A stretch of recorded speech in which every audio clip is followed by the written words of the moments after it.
Mzamiru Yasin anapita kule, John Lazarus anaeleta kama ilivyokuja, nafasi gonga kichwa kule, imejaa kapani.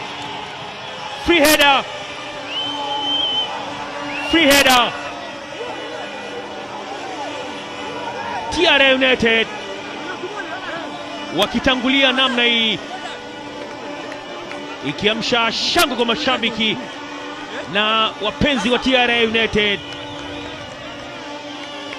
Ali Nganzi akiwapa wakati mgumu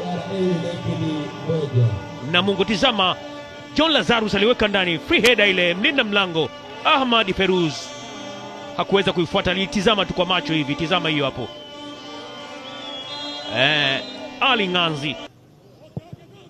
Haya, shughuli inaendelea. Enoch paraza kichwa kule, sema Rogers Gabriel sasa anautoa nje, anaibutua tena. Muguya, nafasi nyingine, Nkane,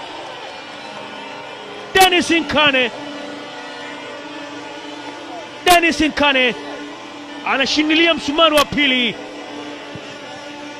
ukiwapa mkono kwa heri pengine kwenye CRDB Bank Federation Cup na Mungo FC, lakini ni shangwe tu kwa wana TRA United, furaha isiyomithilika.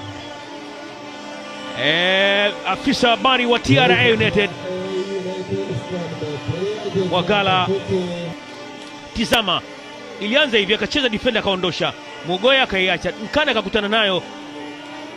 Hiyo hapo tikitaka ya Bakari Husseini.